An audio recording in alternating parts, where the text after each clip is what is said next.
Part 1.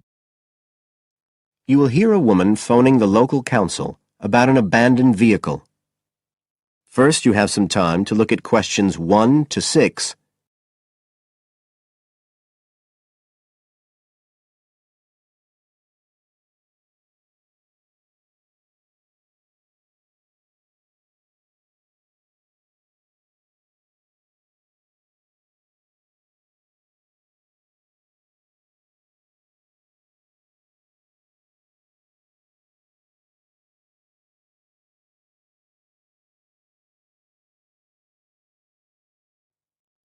Now we shall begin.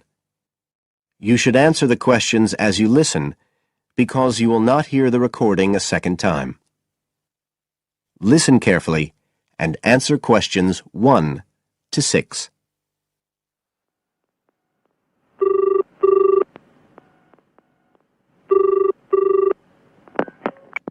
Environmental Health Department, Paul speaking. Oh, hello. I wanted to report a vehicle that's been left parked near where I live. I think it's been abandoned. I wondered if the council could arrange to get it towed away. Have I got through to the right department? Yes, you have. If I could just take a few details. Your name, please. Mrs. Shefford. Thank you. It's not my vehicle, though. I just thought someone ought to report it. No, that's fine. What I need to do is take some details first, then we can decide what to do about the problem. Oh, I see. So the next thing I need to know is your address. Right, it's 41 Lower Green Street, Yes? Barrowdale. And the postcode's WH4 5JP. Fine. And if I could just ask for a telephone number. It's 01778 552387. I'm out quite a lot, but you can just leave a message on the answer phone if you need to. Or I could give you my mobile number. That's all right, don't worry.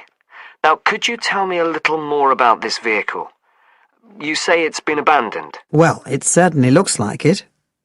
Can you give me an idea of where it is? Yes, it's near the main road that goes through Barrowdale. Is that the A69? Yes, that's right.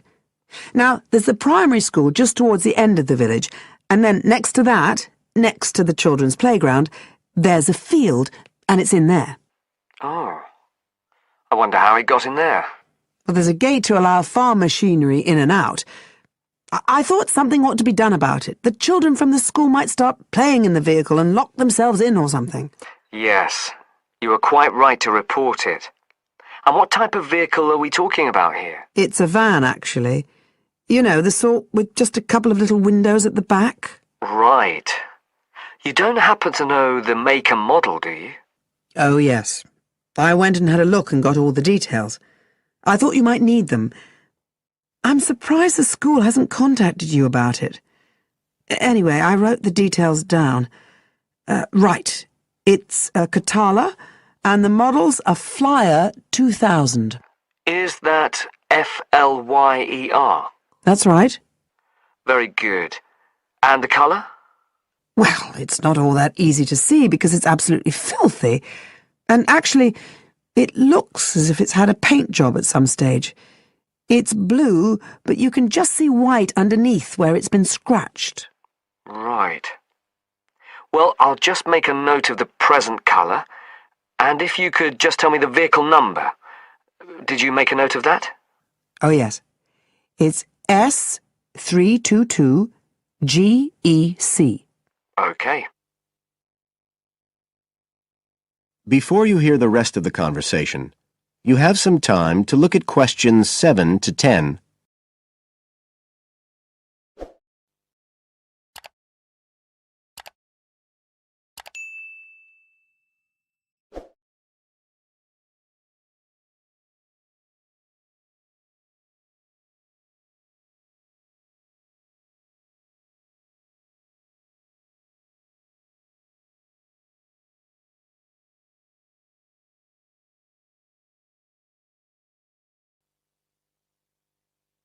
Now listen and answer questions 7 to 10. And it sounds as if the general condition of the vehicle isn't too good, from what you say.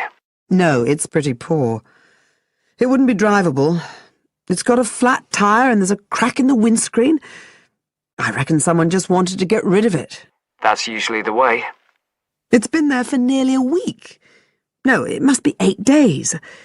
I remember it was a Sunday morning when I noticed it. It wasn't there the day before. I walk past it most days on the way to the shops. I'd have thought the school would have reported it. Does the field actually belong to the school? No, it's part of Hill Farm Estate. Right.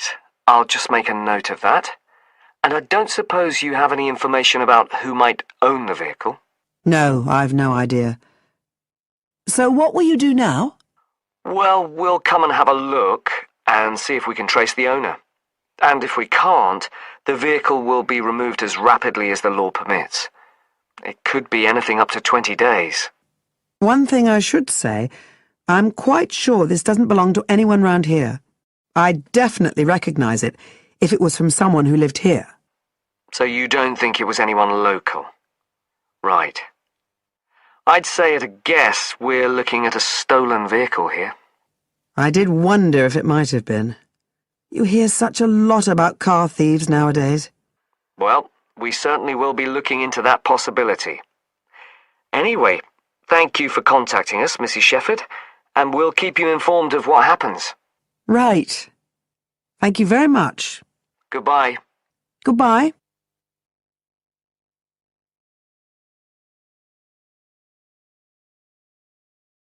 That is the end of part 1.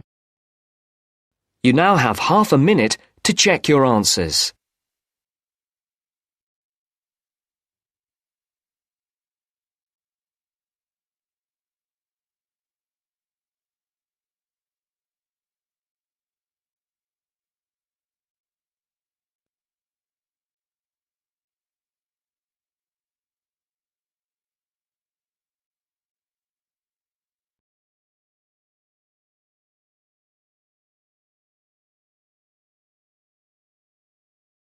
Now turns to part 2.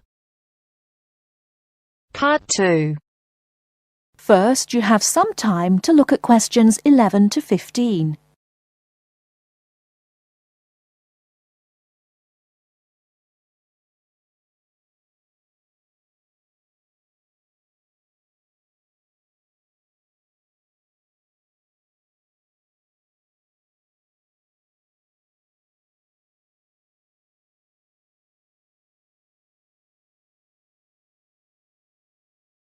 Now, listen carefully and answer questions 11 to 15.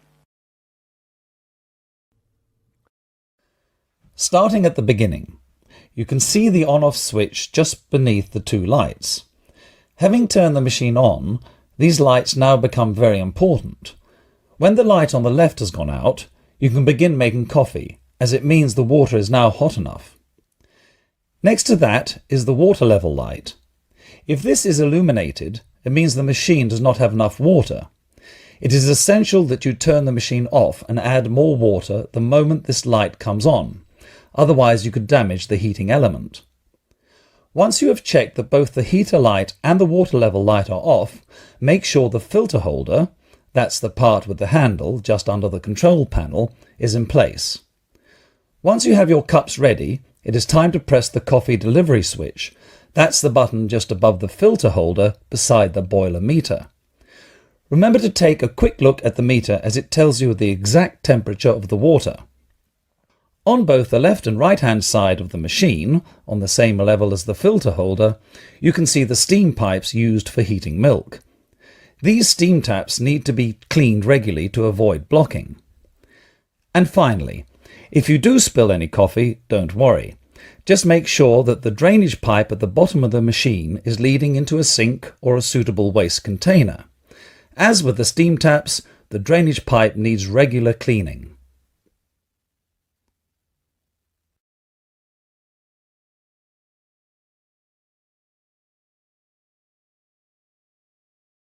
Before you hear the rest of the talk, you have some time to look at questions 16 to 20.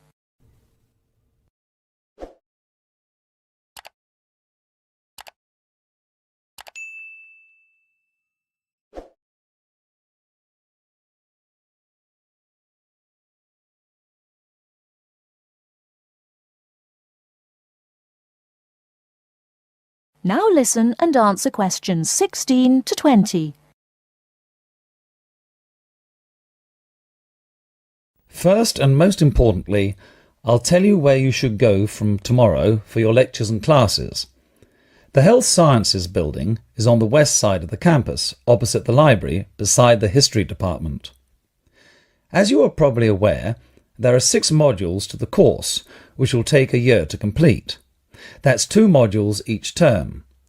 In the first module of this term, you will be looking at current laws with regard to health and safety in the workplace. Don't forget that as you progress through the course, you should be building your thesis. This will need to be completed by the end of the year. Coursework will also be credited to your final grade, but the most important part of the course is the thesis. Now, the final thing I want to tell you, and again you should know this, is that there will be a number of guest speakers throughout your course. They will come from a number of different medical backgrounds, but they will all be giving you their views on the relevance of health sciences in their occupations.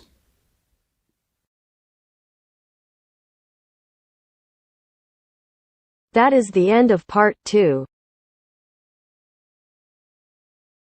You now have half a minute to check your answers.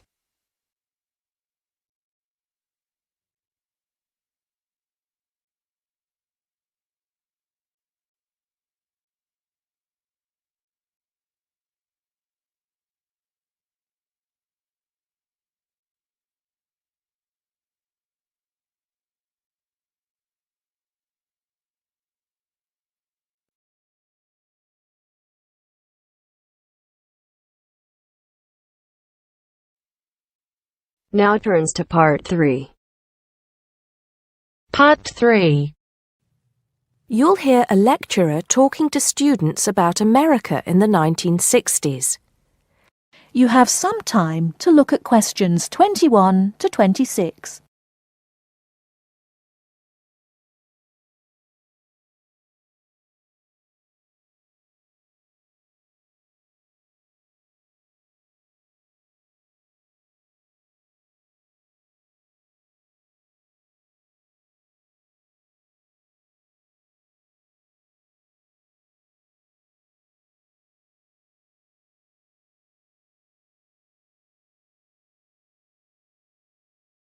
Now listen carefully and answer questions 21 to 26.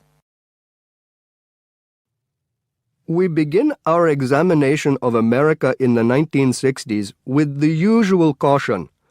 There is no sense in trying to understand any decade without looking at what came before. Those of you who still have outstanding coursework on the 1950s would do well to complete it now, if for no other reason than it will help make sense of the next series of lectures. But we must press on, and I'd like to begin my talk about the 60s with a reference to one of those things that came before, the post-war baby boom. With the end of the Second World War in 1945, there began in the USA an era of perceived prosperity and security. In short, people started to feel that the world was a much better and safer place to bring up children. So, at the start of the 60s, all those children born in the baby boom, 70 million in the US alone, were teenagers. As the 60s progressed, and as this large number of people approached adulthood, there was a noticeable shift in the balance of power, and young people began to have a voice in ways that were not considered possible in the more conservative atmosphere of the preceding decade. Things were moving forward at a rapid pace. The literature of the time brought out all the taboos. Everything was covered, such as race in, for example, the book To Kill a Mockingbird. The role of women changed, and equality for women, well, let's just say that once certain books were published, women were no longer going to be satisfied with their roles as devoted wives and mothers. Through literature alone, the whole fabric of society was challenged, and by the end of the 60s, things would never again be as they had pretty much been for the preceding 40 years. It was a decade of protest, civil rights protests, feminism, the rights of minorities, the Vietnam War. All these causes led to peaceful and not so peaceful protests on college campuses and elsewhere. People had been given freedom of speech and they were going to use it. The crime rate rose to 9 times what it was in the 50s, as respect for the old order faded away. But it was also a time of great development. In medicine, the 60s saw the first heart transplant. In technology and the space race, where we saw the first American in orbit and lasers being invented at the start of the decade, and the first man on the moon, and the first primitive internet at the end. Before you hear the rest of the talk, you have some time to look at questions 27 to 30.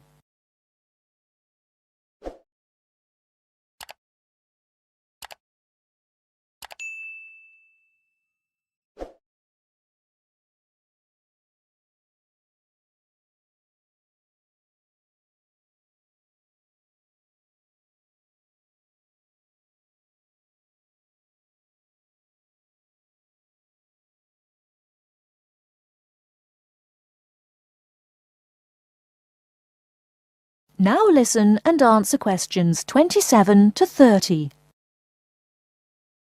None of this, good or bad, might have happened if things in 1962 had gone slightly differently. On October 16th, President John F. Kennedy met with his closest advisors at the White House. They had obtained photographic evidence showing that Cuba was building or installing nuclear weapons. It was widely believed that Cuba was preparing to fire these weapons at cities in the USA. Kennedy was faced with 3 choices: to try to resolve the crisis diplomatically by negotiating with Cuba and the Soviet Union, to take action to block the delivery of more weapons into Cuba, or to attack Cuba, destroying their weapons. Believing that the first option would end in failure and that the third option would lead to war, it was the second option that Kennedy chose. In doing so, he succeeded in preventing the buildup of more missiles. The Soviet Union then withdrew the weapons from Cuba. Most historians agree that if Kennedy had acted differently, the episode would have led to a full-scale nuclear war between the United States and the Soviet Union. Millions would have died, and the world would have been changed beyond recognition. That is the end of part 3. You now have half a minute to check your answers.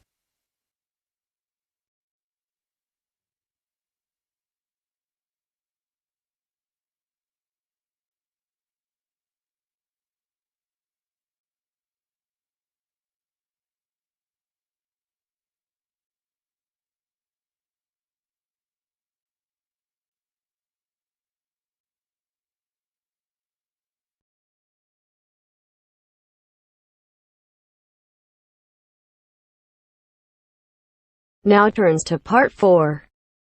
Part 4. You will hear part of a lecture on the current and future use of mobile phones. You now have 30 seconds to read questions 31 to 35.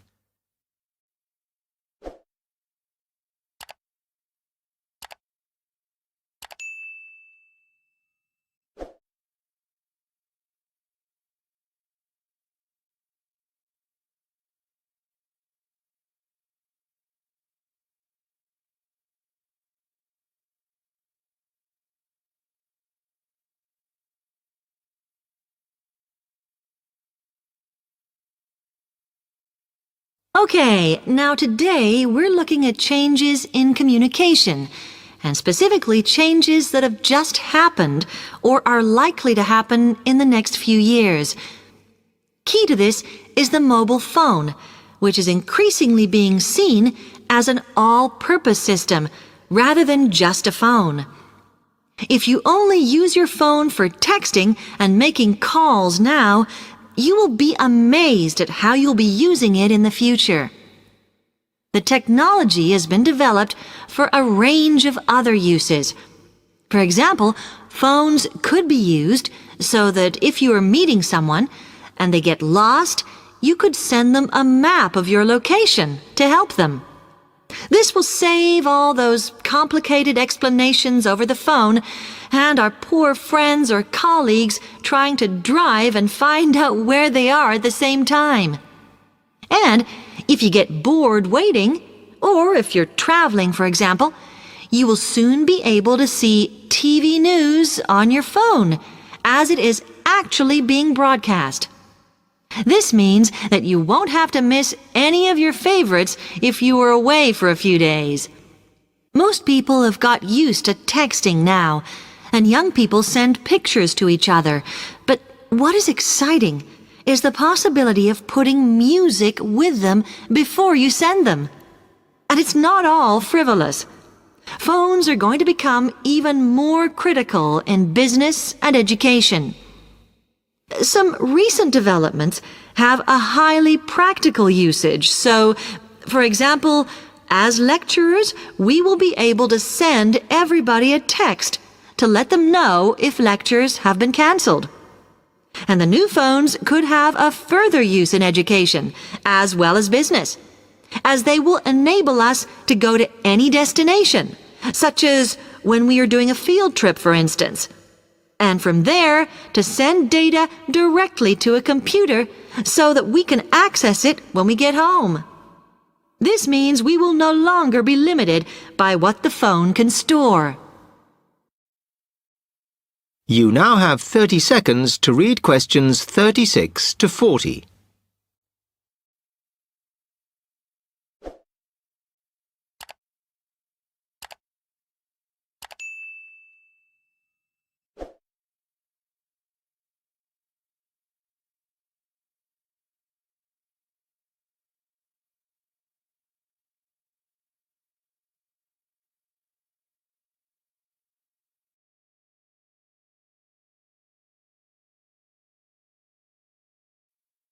And it's interesting to look at the different ways that men and women use phones now, as that does affect how the technology will develop.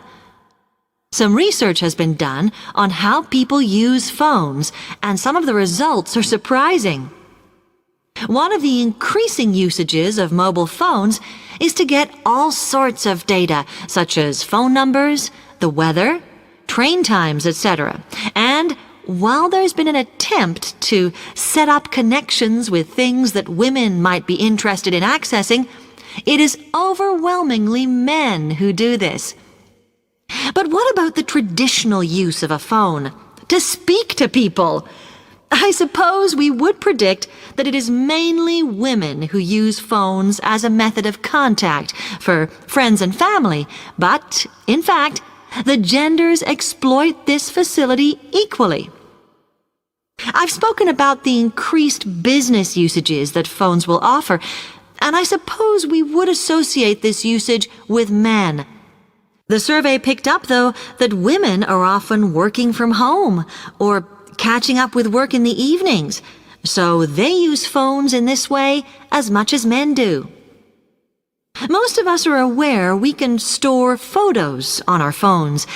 It's an ideal method of capturing a moment wherever you are. Women tend to be the group that keep photos on their phones, but it seems that men use their phones to actually take pictures much more than women do. And of course, all this knowledge affects the marketing that the companies will do in order to sell the phone.